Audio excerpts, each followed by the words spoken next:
ہمارے جو ٹیچر خاصے نئے جنریشن کا جو کتابوں میں وقت کا پڑھایا ہوا سبق اگر بچوں کو پڑھایا جائے نا، یا خودکشی کی طرف یا نافرمانی کی طرف، ہار ماننے کے علاوہ کوئی اور نہیں۔ دوستوں، کبھی کبھی اے بی سی ڈی لکھنے کے لیے، سیکھنے کے لیے ہم بہت بڑے بڑے پیسے دیتے ہیں، لیکن سیکھنا ضروری ہوتا ہے۔ لیکن وقت سے سیکھنے والا سبق انسان کبھی بھول نہیں سکتا، اور نہ وہ کسی یونیورسٹی کالج میں پڑھایا جاتا۔ لیکن نئے جنریشن کا پرابلم کیا ہے؟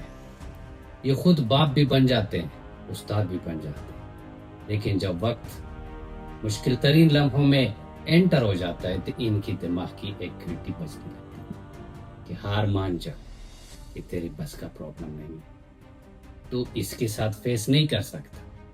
ان کا کنورٹ ہو جاتا ہے، یا تو یہ چلے جاتے ہیں نشے کی طرف، یا خودکشی کی طرف، یا نافرمانی کی طرف، یا بھاگنے کی طرف، کیونکہ ان کے پاس کوئی اور آپشن نہیں ہے۔ لیکن ضروری ہے کہ جو لوگ وقت سے سیکھ چکے ہیں، اور اسپیشلی ہمارے جو ٹیچر حضرات ہیں، کیونکہ وقت کا پڑھایا ہوا سبق اگر بچوں کو پڑھایا جائے نا، زندگی بھر اگر بچوں میں سے 75% غلطی کریں گے بھی نا، تو 50% اس میں کمی ہو جائے گی۔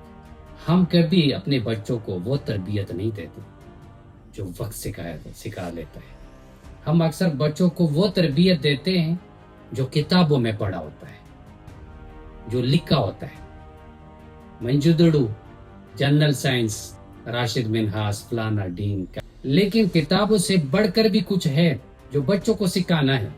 اگر ہم صرف کتابوں کا پڑھایا ہوا لکھایا ہوا سکھائیں گے نا، تو ہماری نئی جنریشن میں کبھی چینج نہیں آئے گی۔ یہ مشکلات کیسے حل ہوتے ہیں، کمانے کا کیا طریقہ ہوتا ہے، رسپانسبلٹی کیا ہوتی ہے، گھر کی ذمہ داریاں کیا ہوتی ہے، بڑوں کے آداب کیا ہے، راستے پہ کیسے جانا ہے، ایک دوسرے کے ساتھ کنورسیشن کیسے کرنی ہے، یہ سارا معاملات ہماری ٹیچر حضرات کے ساتھ۔ اگر ہمارے ٹیچرز ہماری نئی جنریشن کو وہ چیزیں نہیں سکھائیں گے جو ہمیں عملی طور پر آگے کرنے ہوں گے، تو ڈیفینیٹلی وہ ہمارے بچے ہمارے ہاتھ سے نکل جاتے ہیں، اور ان کے پاس ہار ماننے کے علاوہ کوئی آپشن ہی نہیں رہتا۔